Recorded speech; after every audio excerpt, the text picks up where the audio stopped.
Okay, I'm just recovering from a cold, so you have to pardon me. I got some work to do, so I can't be too long here, but I wanted to post a couple of thoughts. I don't know if you can hear me, but I don't have my microphone. Here we go. The India Pakistan situation is worrisome. It could escalate into possibly about the same scale as the Ukraine Russia conflict in my mind.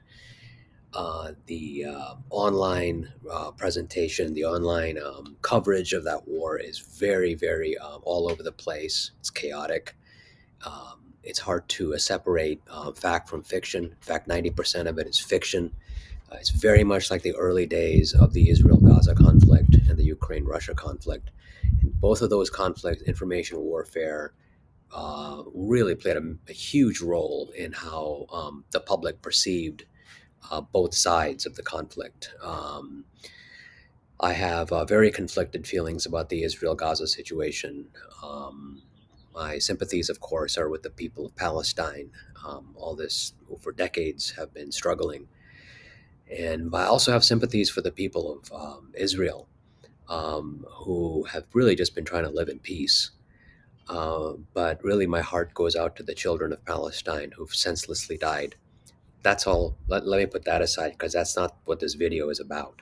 I'm saying that there are some parallels here in the way the information warfare is being presented and being consumed. Um, do you remember the beheaded babies rumor that came out early in the early days of the Palestine Gaza situation? That was swiftly debunked by people who knew what they were talking about. Well, there were a lot of that going on in the Israel Gaza situation. Lots of misinformation, rapes, and beheadings, none of which have ever been verified. In the India Pakistan conflict so far, the equivalent would be the stories of the all the Indian fighter jets that were shot down in Kashmir. Um, Kind of also reminds me of the Ukrainian fighter pilot who shot down all those Russian jets. Remember in the early days of the Russia-Ukraine conflict? Turned out to be the ghost pilot, the guy who never even existed. That was another.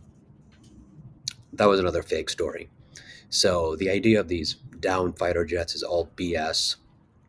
It's all over X. I mean, AI programs like Grok and ChatGPT and all they are just working overtime to correct all this stuff. But my God, everybody, the amount of Chinese and Pakistani trolling going on X right now against India is just astonishing. I don't have direct proof that Chinese are involved, but I'm pretty goddamn sure that the Chinese are involved.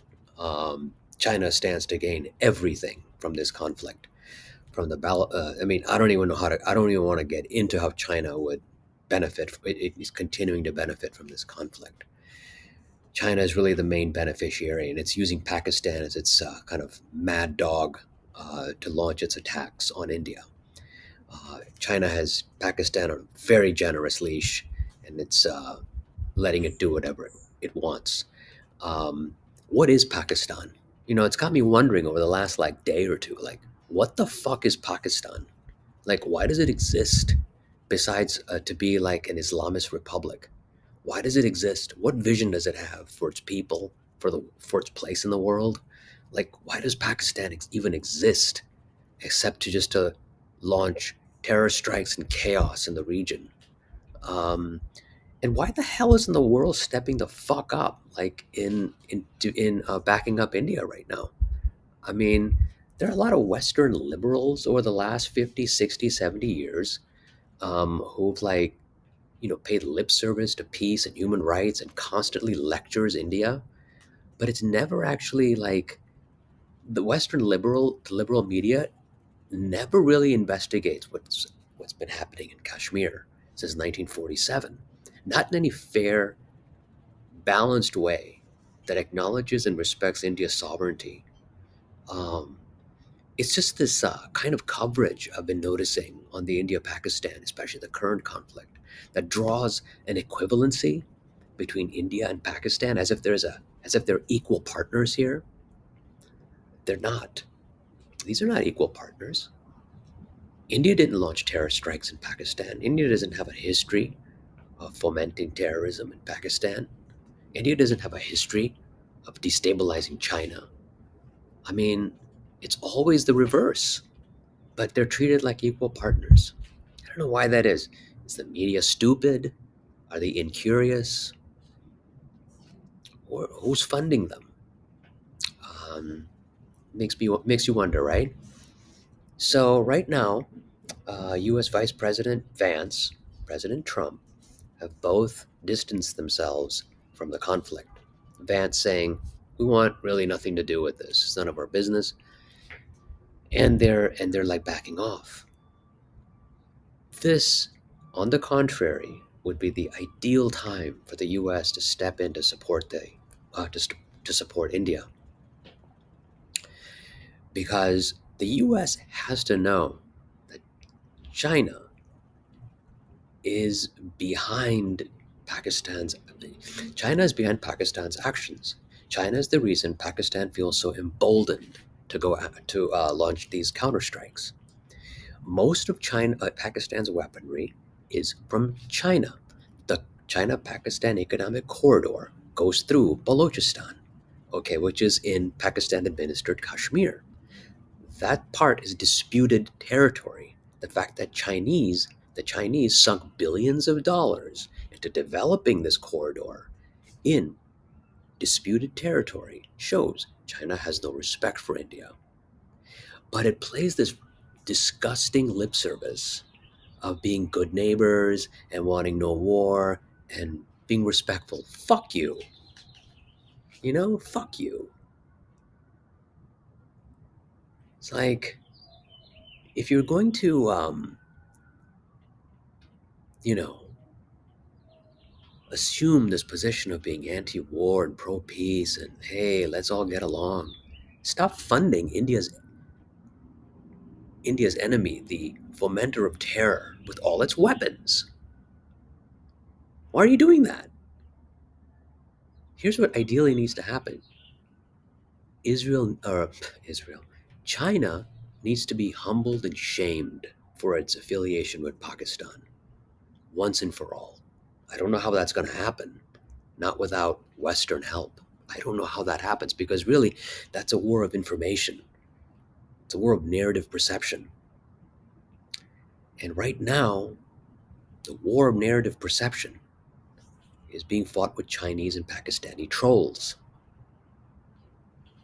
and Chinese and Pakistani ministers making all kinds of completely like off the cuff, outrageous statements in the media about down jets. So I don't know. It's very worrisome. And I wish that the US would have had the cojones right now to offer logistical support to India, to offer at least diplomatic and moral support to India at a time when the US and India are working out a trade deal. You know, when Trump claimed to be working out this profitable trade deal with Modi, this would have been the time to show support. Instead, he distanced himself. This would have been an ideal time because really Pakistan is China's client state. It's its proxy. If the U.S. considers China to be an existential threat, why isn't it actually stepping up to help India, the supposed counterweight to China, right now? To be doing it right now and help end this escalation. Maybe there's a reason. Maybe the U.S. wants it to escalate. I don't know why. India's economy was looking better. It's going to get better this year. Now I'm not sure. Now, surely we'll see a hit in the Indian economy in terms of tourism, in terms of probably even FDI, but it's going to take a hit. Why would the U.S. want that? I'm not really sure. Because they were gonna work out a deal. China, of course, would love that. So it's not a good time. The world is run by vipers and wolves, and China is the biggest one of them all. Pakistan is just a rabid dog. And India is just sort of the sole player of any conscience right now. Israel's offering support, but what can Israel do? Nothing. Iran can do nothing. Japan can do nothing. Russia can do nothing, you know? So India will go it alone and fight a two-front war against China and Pakistan on the military and narrative fronts. The rest just depends on an intelligent and um, kind of an intelligent and informed public that knows how to separate chaos from clarity and to study up a little bit on why things are the way they are, on why Kashmir is the way it is, and all the deceit and the history of lies vis-a-vis India and Pakistan and China. The way India just kind of like time and again was a good faith actor who gave China and Pakistan the benefit of the doubt over and over again, only to be lied to. I guess the world likes that. I guess the world looks the other way while taking Chinese money to build their airports. Uh, anyway, and get what? Trapped in Chinese debt. You know, China owns like 30% of Pakistan's debt. Uh, I don't know how much of U.S. debt China owns, but a lot. So anyway, that's off topic. Anyway, pay attention to the narrative war because the Chinese and Pakistanis are truly running circles around the Indian diplomatic staff, interviewing on legitimate media channels uh, about talking about how India has acted responsibly. I completely agree. India has acted very responsibly in its response to the April 22nd terror attacks. Very measured, very responsible airstrikes. Pakistan flipped out. Why? Well, it doesn't really want like its mosques and schools, which were operating as terror factories, destroyed. Don't ever make it. No, there's no doubt about it. Make no mistake.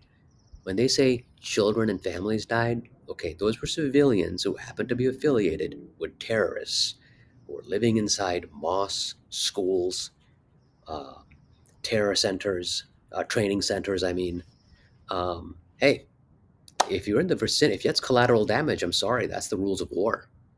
They were going after terrorists, and they got them, all 9 targets. Okay, and what happens next is Pakistan goes to war in defense of terrorism. Why? Because Pakistan has no scruples.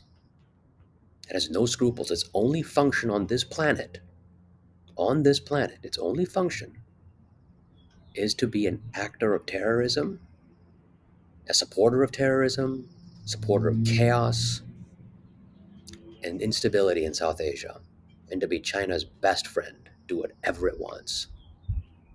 The two go hand in glove, China and Pakistan. That's all I got for now. I hope you guys are all paying attention. Okay, bye. I'll post more thoughts later. Would love to hear yours. Of course, like, subscribe. Always helps to get more subscriptions. Always helps to get more opinions and views. I'm just one guy trying to tell it like I see it. Okay, bye bye.